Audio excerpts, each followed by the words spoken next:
I always knew Margaret would be successful. From the time we were kids, she had that spark, that perfect mix of charm and ruthlessness that spelled success in the business world. I was the quiet one, the studious one, the one our parents described as sweet, while they bragged about Margaret's latest achievement. My name is Sarah Chen, and this is the story of how I learned that being underestimated can be your greatest advantage. Growing up, Margaret was always the star of the family. While I spent my weekends buried in business textbooks, she was winning debate competitions and running successful fundraisers. Your sister has a natural talent for business, our father would say, beaming with pride as Margaret counted the profits from her latest school venture. I didn't mind, not really. I had my own dreams, my own plans. While Margaret focused on flash and immediate results, I studied market trends, business psychology, and innovative management techniques. I was playing the long game, even if nobody else saw it. After college, Margaret landed a prestigious position at Anderson and Brooks, one of the top consulting firms in the city. Within 2 years, she was leading her own team. I took a different path, starting at a smaller firm where I could learn every aspect of the business from the ground up. Still working at that little company, Margaret would ask during family dinners, her voice dripping with condescension. You know, I could put in a word for you at Anderson and Brooks. Entry level, of course, but it would be a start. I would just smile and change the subject. What Margaret didn't know, what nobody knew, was that I was building something of my own. Every client interaction, every project, every late night poring over reports was teaching me something valuable. Then came the opportunity that would change everything. It started with a simple email from James Morrison, CEO of Morrison Technologies. His company was growing rapidly, and he needed help managing the expansion. He'd heard about me through a mutual connection and wanted to meet.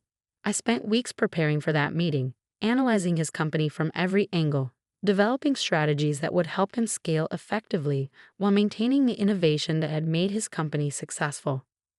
The meeting went better than I could have hoped. James was impressed by my thorough understanding of his business and my practical approach to solving his challenges. You get it, he said, leaning back in his chair. You actually understand what we're trying to build here.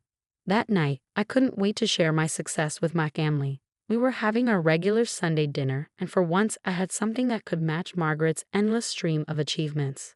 Morrison Technologies. Margaret's fork clattered against her plate. James Morrison. The James Morrison? I nodded, trying to contain my excitement. He signed an exclusive consulting contract with me. We're starting next month. The table went silent. Even our parents, who usually hung on Margaret's every word, were staring at me in shock. That's impossible, Margaret sputtered. Morrison Technologies is worth billions. They wouldn't trust their expansion to someone from a tiny firm like yours. Well, they did, I said quietly, taking a sip of wine to hide my smile. Margaret's face went through a series of expressions before settling into something that looked almost predatory. You know, Sarah, she said, her voice honey-sweet, this is actually perfect timing. I've been thinking about making a change, striking out on my own. Maybe we could work together on this. You could really use my experience. Warning bells went off in my head. Margaret had never shown any interest in working with me before. But before I could respond, our parents jumped in. What a wonderful idea, Mom clasped her hands together. You two working together, it would be perfect. Margaret could handle the important client meetings and Sarah, you could do all the background work. Dad nodded enthusiastically. Your sister's right, Sarah. This is too big for you to handle alone. You need Margaret's expertise. I looked around the table, at Mom and Dad's eager faces, at Margaret's calculating smile, and for the first time in my life, I stood my ground. Thanks, but no thanks, I said firmly. I've got this handled. Margaret's smile disappeared. Don't be stupid, Sarah. You've never handled anything this big before. You'll mess it up without my help. I appreciate your concern, I replied, standing up, but I've worked hard for this opportunity and I'm going to see it through on my own. I left before they could argue further, but I could feel Margaret's eyes burning into my back as I walked out. The next few weeks were intense but exhilarating. Working with Morrison Technologies was everything I'd hoped for and more. James and his team were receptive to my ideas, and the initial results were promising. Then the whispers started. First, it was just a few odd comments from clients. I heard you're partnering with your sister on this, one said. That must be exciting. No, I corrected them. I'm handling this independently. But the whispers grew louder. Somehow, word was spreading that Margaret was involved in the Morrison Technologies project. I started getting emails addressed to both of us, meeting invitations that included her name. Finally, James called me into his office, looking concerned. "Sarah, we need to talk," he said, shuffling through some papers on his desk. "I'm a bit confused. I've been getting calls from your sister, discussing our project plans." My blood ran cold. "What?" He slid a business card across the desk. It was Margaret's new card, freshly printed with her own consulting firm's logo.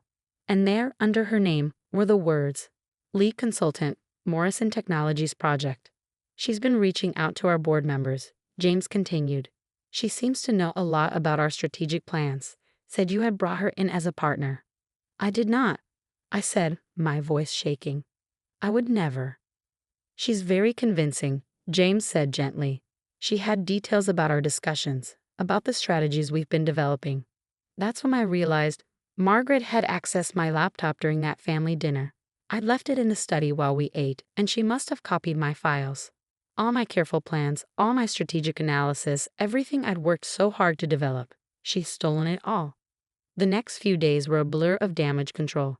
I tried to explain to James what had happened, but Margaret had already sunk her claws in deep. She convinced several board members that she was the real business genius behind the strategies, that I was just the detail person who'd helped with the grunt work. It all came to a head at the next board meeting. I walked in to find Margaret already there, perfectly poised in her designer's suit, presenting my ideas as her own. As I was explaining to the board, she said smoothly as I entered, "My sister's initial work provided a good foundation, but what you really need is someone with high-level experience to execute these strategies properly." I stood there, watching as she displayed slides I had created, discussed concepts I had developed, all while our parents' words echoed in my head. "This is too big for you to handle alone." When Margaret finished her presentation, she turned to me with a smile that didn't reach her eyes. "Sarah, dear, why don't you share your thoughts? I'm sure you have some minor details to add." That was the moment everything changed. Looking at my sister's smug face, at the board members nodding along with her, something inside me snapped, but not in the way they expected. I smiled back, gathered my things, and walked out without saying a word. Margaret had won this battle. She could have Morrison Technologies, but she just taught me the most valuable lesson of my life. Trust no one. Document everything, and always have a backup plan. That night, I sat in my apartment, surrounded by years of research, client notes, and business plans. Margaret might have stolen my biggest client, but she hadn't stolen my brain, my experience, or my determination. I opened my laptop and created a new folder, Phoenix Consulting. It was time to rise from the ashes. The first thing I did after losing Morrison Technologies was document everything. Every email, every presentation, every strategy document I created.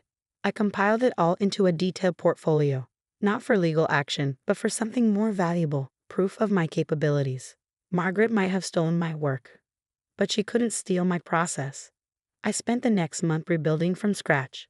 During the day, I continued working at my small firm, but my nights were dedicated to developing Phoenix Consulting. I wasn't just creating a business. I was creating something that would change the entire industry's approach to strategic growth. While Margaret focused on flashy presentations and big promises, I developed a unique methodology combining data analytics with human-centered design thinking. It wasn't sexy, but it was revolutionary. "You're making a mistake," my mother said during one of her guilt trip phone calls. "Margaret's doing so well with Morrison Technologies. She could still bring you in." I cut her off mid-sentence. "Mom, I have to go. I'm meeting with investors." That wasn't entirely true. I was actually reviewing startup incubator applications. I'd realized something while watching Margaret steal my work. The real opportunities weren't with established corporations like Morrison Technologies. They were with innovative startups that needed help scaling effectively. The first break came from an unexpected source. Lisa Zhang, a former colleague from my small firm days, had joined a promising AI startup called Neuratech. They were brilliant at technology but struggling with business development. "Their tech is amazing," Lisa told me over coffee, "but they need help translating it into actual market success." I remembered how you helped scale that healthcare app last year. I spent that night reviewing Neurotech's business model and developing a preliminary strategy. By morning, I had a detailed proposal that showed exactly how they could optimize their growth while maintaining their innovative edge. The meeting with Neurotech's founders went differently than my Morrison Technologies presentation. Instead of trying to impress them with industry jargon and flashy slides, I focused on demonstrating deep understanding of their specific challenges. You're not just throwing buzzwords at us. Dr. Adams, their lead developer, said afterward. You actually understand the technology and its potential. They signed with Phoenix Consulting that day, my first major client as an independent consultant. Meanwhile, Margaret was living her dream at Morrison Technologies. Her Instagram was full of power poses in front of corporate logos and humble brag posts about leading the biggest tech expansion in the city's history. What she didn't post about were the growing problems with her implementation of my strategies. She'd understood the words in my plans but not the underlying principles. It was like someone following a recipe without understanding cooking. One small change could ruin the entire dish. I heard through industry contacts that projects were running behind schedule, costs were spiraling, and team morale was plummeting. Margaret's solution was to call more meetings and create more PowerPoint presentations. But I was too busy to gloat. Neurotech's success with my methods had caught attention in the startup community. Suddenly, my inbox was full of inquiries from other innovative companies looking for similar results. I hired Lisa away from her job to help manage the growing workload. Then I brought in David Martinez, a brilliant data analyst I'd worked with on previous projects. Within 6 months, Phoenix Consulting had grown to a team of 10, each person carefully chosen for their expertise and commitment to our methodology. 1 year after Margaret's betrayal, I was sitting in my new office reviewing quarterly reports when Lisa burst in. Have you seen this? She asked, holding up her phone. It was a news article about Morrison Technologies. The stock had dropped 30% after a disastrous quarterly report. The ambitious expansion Margaret had been managing had failed spectacularly. Sources inside the company cite mismanagement and poor strategic planning as key factors in the downturn. The article read, several board members have called for a complete review of all recent strategic initiatives. I set the phone down and turned back to my work. I had proposals to review for 3 new clients, all referred by satisfied customers. That weekend, during our mandatory family dinner, Margaret was uncharacteristically quiet. The usual designer outfit was replaced with something off the rack, and dark circles showed through her carefully applied makeup. The market is just volatile right now, she said defensively when Dad asked about the Morrison Technologies news. Everything's under control. I have a plan. I focused on my food, but I could feel her eyes on me throughout the meal. Finally, as I was helping Mom clear the dishes, Margaret followed me into the kitchen. Look, she said, voice low. I know we've had our differences, but I need your help. The board is breathing down my neck, and nothing's working like it did in your original plans. I placed the dishes in the sink carefully before turning to face her. Nothing's working because you don't understand the underlying principles. You stole the what but didn't comprehend the why. I can pay you, she pressed on as if I hadn't spoken. Morrison Technologies has a generous consulting budget. No, I said simply. Don't be petty, she snapped, mask slipping. This is business. I need those strategies updated. Those weren't just strategies, Margaret. They were a complete methodology that required understanding the company's DNA, their team dynamics, their true potential. You can't just copy and paste success. Oh, and I suppose you're some kind of business genius now, she sneered. I saw your little startup clients. Playing with companies nobody's ever heard of. I pulled out my phone and pulled up Phoenix Consulting's latest financial report. Here are the numbers for my little company. We're projecting 300% growth this quarter. Every single one of our clients has exceeded their growth targets, and we have a waiting list of companies wanting to work with us. Margaret's face went pale as she looked at the figures. How? That's impossible. You've only been operating for a year. I've been operating my whole life, Margaret. While you were focused on looking successful, I was learning how to create success. Real, sustainable, repeatable success. The next month, everything fell apart for Margaret. The Morrison Technologies board called for an independent audit of all her work. When they discovered most of her strategies were copied from my original proposals and poorly implemented, They terminated her contract immediately. Margaret always seemed more focused on taking credit than delivering results. I overheard one board member tell another at an industry event. The real question is, who actually developed those initial strategies? They were brilliant, just badly executed. I didn't step forward to claim credit. I didn't have to. My success was speaking for itself. Phoenix Consulting continued to grow. We moved into larger offices, expanded our team, and developed new methodologies for different types of businesses. Our client success stories attracted attention from major business publications. The Phoenix Approach: How a Boutique Consulting Firm is Revolutionizing Business Growth, read the headline in Business Weekly. The article detailed our unique methodology and outstanding success rate, featuring interviews with satisfied clients and industry experts. Margaret tried to rebuild her reputation, but her association with the Morrison Technologies failure followed her. She started her own consulting firm, attempting to copy Phoenix's methods, but without understanding the fundamental principles, she couldn't replicate our success. Then came the final blow. James Morrison himself reached out to me. "I made a mistake," he said during our meeting. "I let politics and flashy presentations distract me from what really mattered: actual results. Would you consider taking Morrison Technologies back as a client?" Under new management, of course. I considered it for a moment, then shook my head. I appreciate the offer, but Phoenix Consulting is focused on working with innovative companies that are trying to build something meaningful. I'd be happy to refer you to some other consultants who might be a better fit. The look of shock on his face was priceless. The Sarah Chen of 2 years ago would never have turned down such a prestigious client. But I wasn't that person anymore.